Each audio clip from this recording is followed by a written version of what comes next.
School വാഹന അപകടങ്ങൾ ഇല്ലാതാക്കാൻ കർശന വാഹന പരിശോധനയുമായി മോട്ടോർ വാഹന വകുപ്പ്. ഇത്തവണ ഫിറ്റ്നസ് സർട്ടിഫിക്കറ്റിനും സ്പീഡ് ഗവർണർക്കും പുറമെ സ്കൂൾ വാഹനങ്ങളിൽ മോട്ടോർ വാഹന വകുപ്പ് നൽകുന്ന സ്റ്റിക്കർ നിർബന്ധമാക്കിയിട്ടുണ്ട്. തൃത്താല പട്ടാമ്പി മേഖലയിലെ 300ഓളം വാഹനങ്ങളാണ് പരിശോധനയ്ക്ക് വിധേയമാക്കുന്നത്. വരുന്ന അധ്യയന വർഷത്തിൽ സ്കൂൾ വിദ്യാർത്ഥികളുടെ യാത്രാ സുരക്ഷ ഉറപ്പാക്കാൻ മോട്ടോർ വാഹന വകുപ്പ് നടപടി തുടങ്ങി. സ്കൂൾ വിദ്യാർത്ഥികളെ കൊണ്ടുപോകുന്ന വാഹനങ്ങളുടെ പരിശോധനയാണ് നടന്നുവരുന്നത്. പട്ടാമ്പി RTO ഓഫീസിന് കീഴിൽ 300ഓളം സ്കൂൾ വാഹനങ്ങളാണുള്ളത്. ഈ വാഹനങ്ങളുടെ ഫിറ്റ്നസ് പരിശോധനയാണ് ആരംഭിച്ചത്. കഴിഞ്ഞ കാലങ്ങളിലുണ്ടായിട്ടുള്ള സ്കൂൾ വാഹന അപകടങ്ങളുടെ പശ്ചാത്തലത്തിൽ കർശന പരിശോധനയും നിബന്ധനകളുമാണ് RTO ഓഫീസുകൾ വെച്ചിട്ടുള്ളത്. സ്കൂൾ വിദ്യാർത്ഥികളെ കൊണ്ടുപോകുന്ന ചെറുതും വലുതുമായ വാഹനങ്ങളിൽ പരമാവധി വേഗത നിശ്ചയിച്ച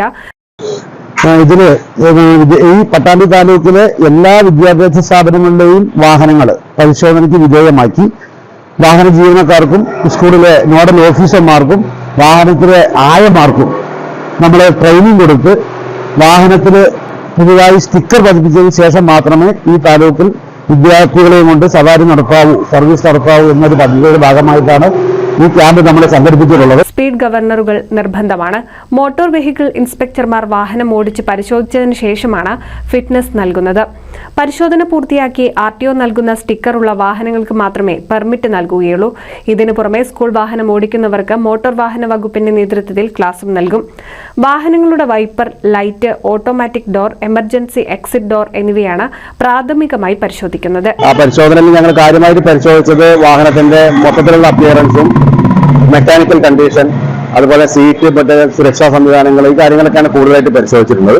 പിന്നെ വാഹനം ഓടിച്ചു നോക്കി അതിന്റെ സ്പീഡ് നിശ്ചിത അളവിൽ തന്നെയാണോ ഉള്ളതെന്നുള്ളത് ഉറപ്പുവരുത്തിയിട്ടുണ്ട്. അങ്ങനെയുള്ള വണ്ടികൾക്ക് നമ്മൾ 31-ാം തീയതി ക്ലാസ് നടത്തിയിട്ട് അവർക്ക് ഒരു സ്റ്റിക്കറും കൊടുക്കും. ഈ സ്റ്റിക്കർ ഇല്ലാതെ സർവീസ് നടത്തുന്ന വണ്ടികൾ കണ്ടുകഴിഞ്ഞിട്ടുണ്ടെന്നുണ്ടെങ്കിൽ, അതുപോലെ തന്നെ ഞങ്ങൾ പരിശോധിച്ചതിൽ നിന്നും എന്തെങ്കിലും വ്യത്യാസങ്ങൾ വരുത്തിയിട്ട് സർവീസ് നടത്തുന്ന വാഹനങ്ങൾ കണ്ടുകഴിഞ്ഞിട്ടുണ്ടെങ്കിൽ കർശനമായ നടപടി എടുക്കാൻ വേണ്ടിയിട്ടാണ് ഇപ്പോൾ RTO ഞങ്ങൾക്ക് നിർദ്ദേശം തന്നിട്ടുള്ളത്. ഫിറ്റ്നസ് ലഭിക്കാതെ ഓടുന്ന വാഹനങ്ങൾക്കെതിരെയും വിദ്യാർത്ഥികളെ കുത്തിനിറച്ചു കൊണ്ടുപോകുന്നതിനെതിരെയും കർശന നടപടി സ്വീകരിക്കാനാണ് ഗതാഗത വകുപ്പിന്റെ തീരുമാനം. NCV news, Thrithala. 1000 വിവാഹങ്ങൾക്ക് ഒരേ ഒരു ബ്യൂട്ടി സിൽക്സ്, എടപ്പാൾ, ചാവക്കാട്, തൃപ്രയാർ, പുത്തനത്താണി, പെരിന്തൽമണ്ണ.